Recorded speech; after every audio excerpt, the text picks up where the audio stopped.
And he's back with cheers on the old coffee. Not this going on at the moment, apparently. Oh. Yeah, the old dark journalist. It was 150th episode last night. Daniel List is his name.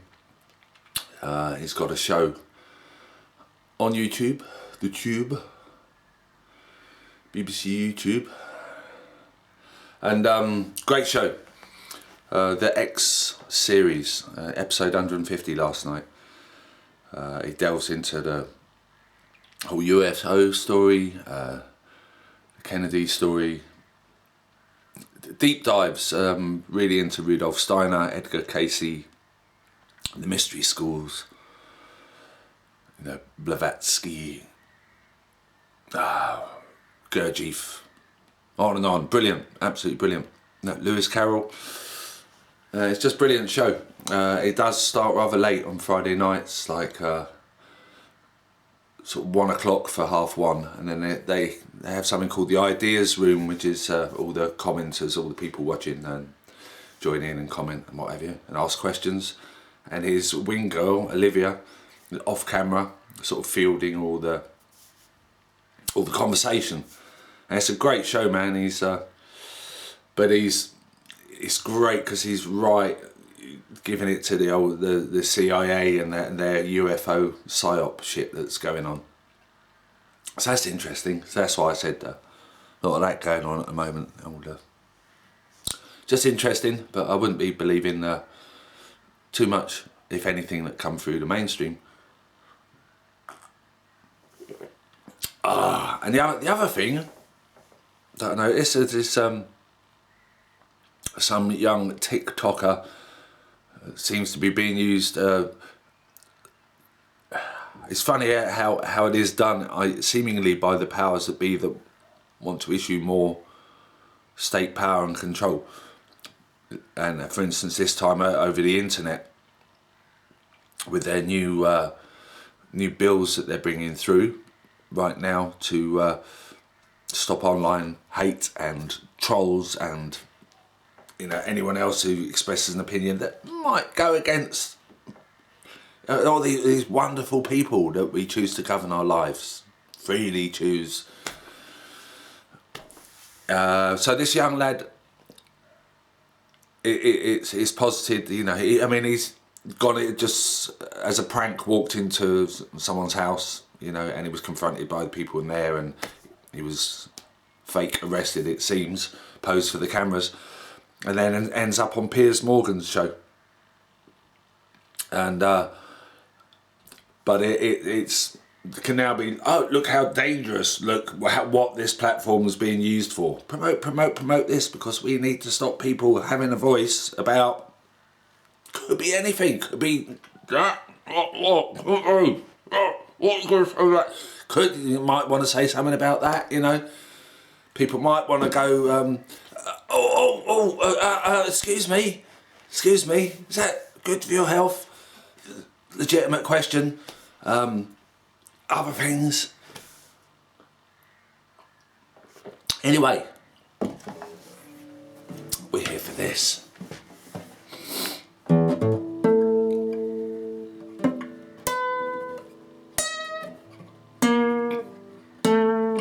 When I first came to Glastonbury, I met a lovely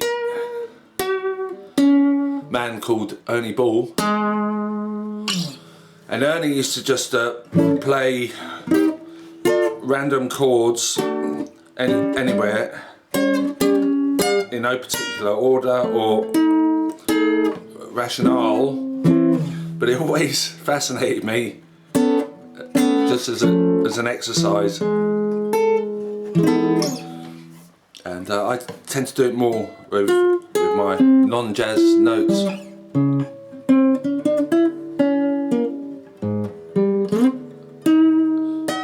The randoms.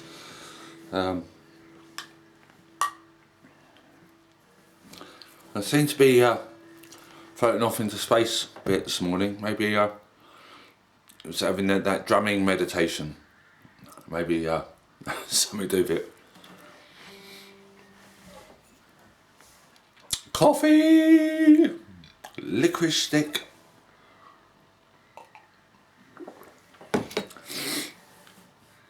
Pipette, which I'm thinking to have a little of. Woohoo! Good morning, everybody. Or one of you, or 10 of you, or none of you. But it's not about that, is it? It's not about the clicks. It's not about the views. Obviously, in my case, it's about the do's. Just the practice, isn't it? Having a practice. Boom Shankar. Oh.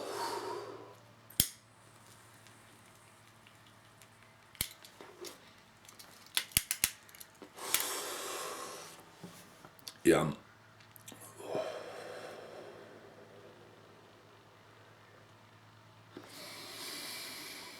I'll clear the pipes. Ah, yeah. Yeah. Oh. So yeah, being a sort of lifelong spiritual hedonist,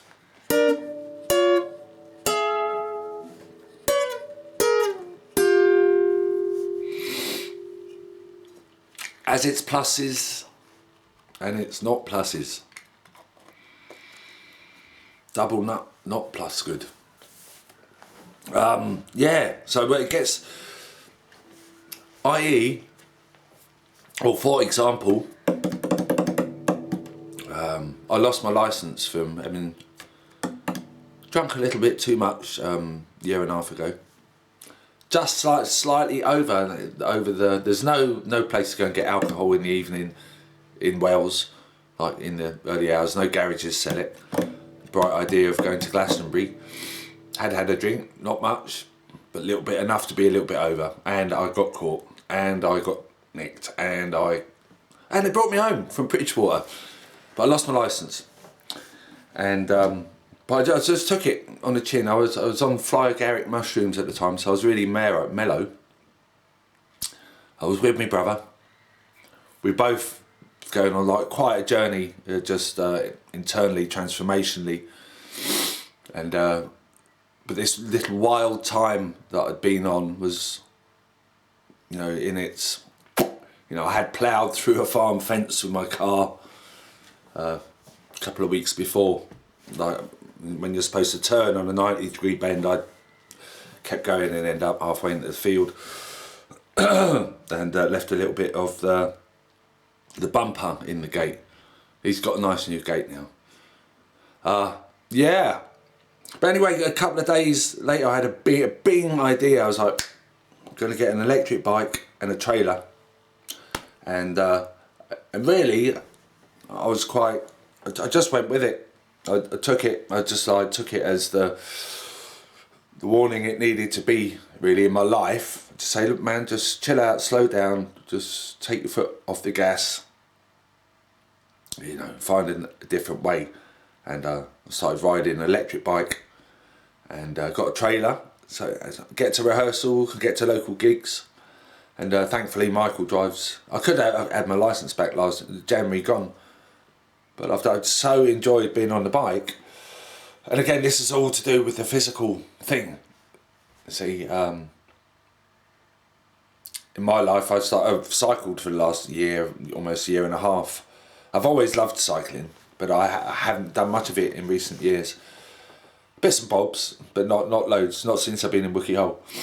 And yeah, I absolutely love it. And I put on me like deep sea trawler fisherman wear in the winter. But now it's like this, gadding about the levels, the moors, and just the scent. Yeah, I'm an old London boy, and there's some beautiful parks in London, and the commons and what have you, and the river. But Somerset is just gorgeous, man. And At the moment it's in its pomp, like fully green, fully luscious, sensorious, you know, the olfactory nerves, you know, the inner olfactory. It just took me to that comic, The Brain, and that numbskulls. This bloke had little men in his brain all pulling levers and stuff to do certain things. The olfactory nerve. Yeah, but yeah, it's just beautiful. It's just so fragrant, and so that transformation, taken in the right way, has actually been a real boon. You know. So you know, it would be useful to get a car. I'm not drinking now. Not that, you know, I was a massive pisshead or anything, but I do like a party. You know, in the sort of rock and roll lifestyle that we've been in since our teens, and just being a, you know, primarily local community, sometimes festival musician, and run music studio rehearsal rooms, put on hundreds of gigs, you know, just getting venues up and running and stuff like that. So that's why it's interesting watching what's going on in a very small city of Wales, with music venues just starting to open up, and that, to me, you know, it's just so important for people to gather together, listen to music.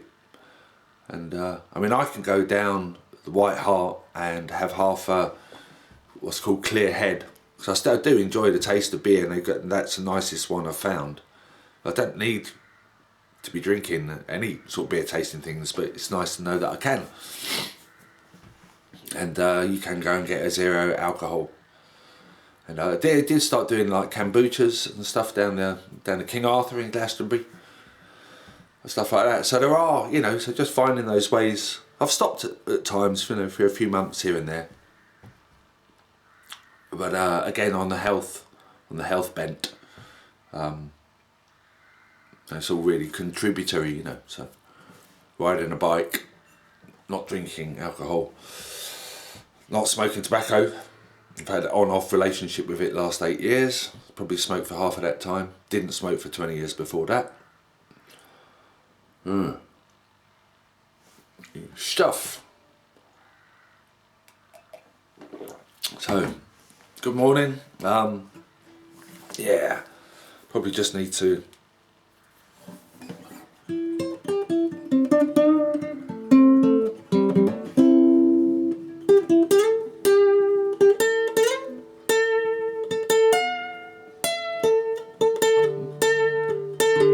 go for it, mate.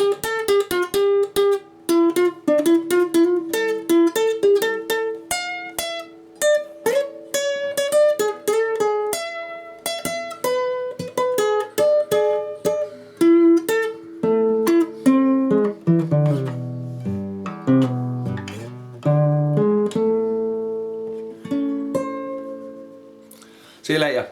Loads of love. Have a wonderful day. Ta-da.